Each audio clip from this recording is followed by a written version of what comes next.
Bonjour et bienvenue dans cette formation relative au module de gestion extrascolaire et des activités de Créos. Cette 6e et dernière vidéo sera consacrée à la gestion des activités, qu'elles soient gratuites ou payantes, obligatoires ou facultatives, ouvertes à tous ou uniquement pour un public ciblé.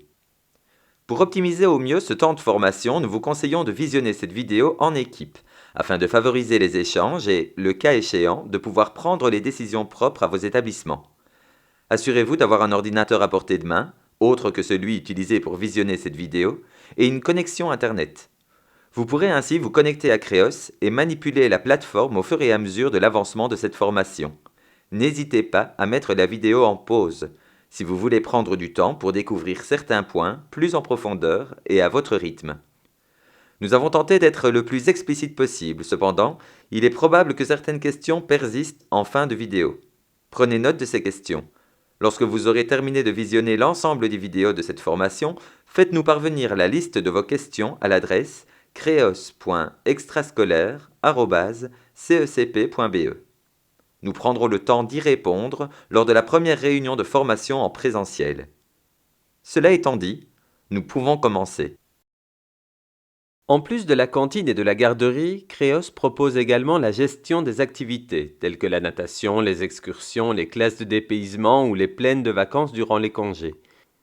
Pour créer une activité, connectez-vous comme gestionnaire extrascolaire et cliquez dans le menu sur « Activités »,« Édition des activités ».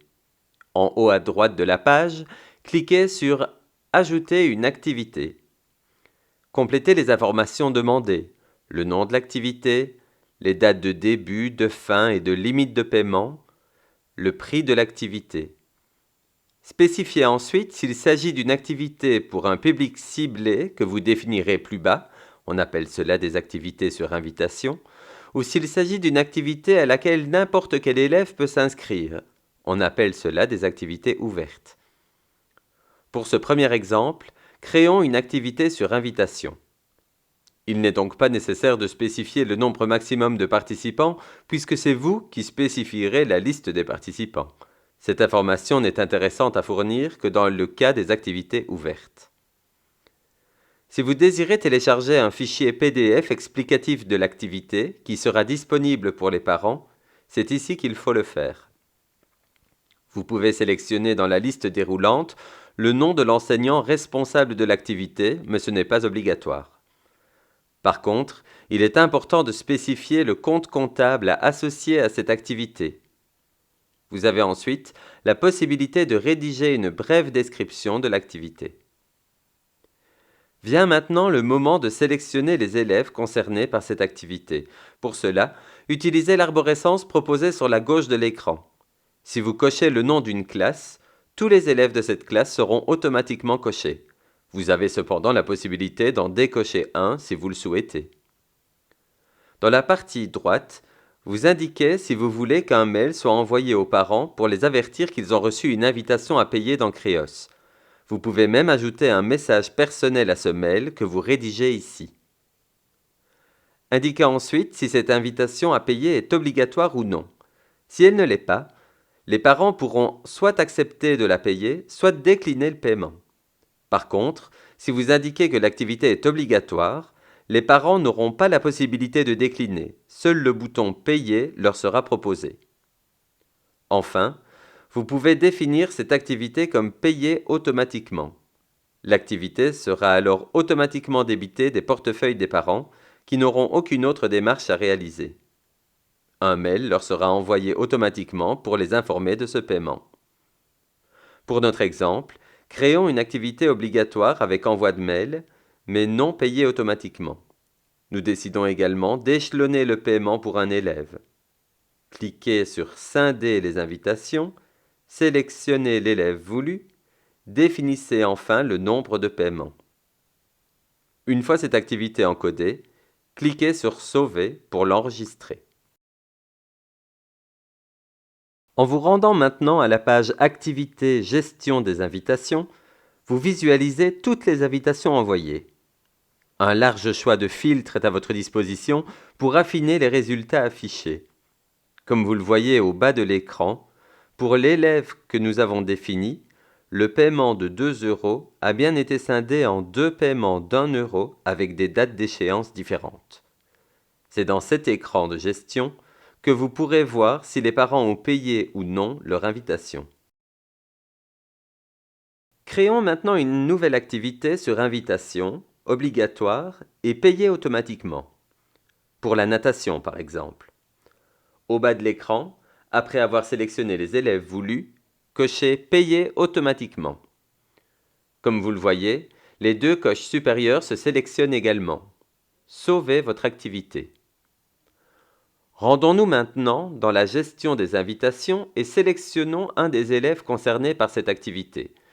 Comme vous le voyez ici, cet élève a 2 débiteurs potentiels pour les activités. Dans ce cas, Créos envoie automatiquement une invitation à payer aux 2 débiteurs pour la moitié du montant. Chaque débiteur aura cependant la possibilité de payer la part de l'autre en plus de la sienne s'il le désire. Dans cet exemple, le père avait assez d'argent dans son portefeuille numérique pour payer sa part de l'activité. Celle-ci a donc été directement débitée. Par contre, le portefeuille de la mère ne possédait pas de solde suffisant. Dans ce cas, le paiement est mis en attente et, quotidiennement, Créos tentera d'effectuer ce paiement jusqu'à ce que le solde du portefeuille de la maman soit suffisant. Si nous nous connectons avec le compte du papa et que nous nous rendons à la page « Mes invitations », aucune invitation n'apparaît. C'est normal, car en haut de l'écran, il est demandé de n'afficher que les invitations nécessitant une action de la part du père et uniquement les invitations adressées au père. Si nous décochons le premier, l'invitation payée automatiquement pour la natation apparaît. Si nous décochons également le deuxième, l'invitation adressée à la mère et qui est en attente de paiement apparaît aussi. Comme vous le voyez, le père peut, s'il le désire, prendre à sa charge la part de la mère. Créons enfin une troisième activité que nous appellerons tournoi d'échecs en 2 jours. Cette activité étant gratuite, nous indiquons 0 € comme prix. Elle ne vise pas un public précis et est ouverte à l'inscription de tous. Vous pouvez cependant limiter les inscriptions en spécifiant le nombre maximum de participants. Bien que l'activité soit gratuite, il est toujours préférable de renseigner un compte comptable. Vous pouvez ensuite rédiger une brève description de l'activité et terminer en cliquant sur « Sauver ».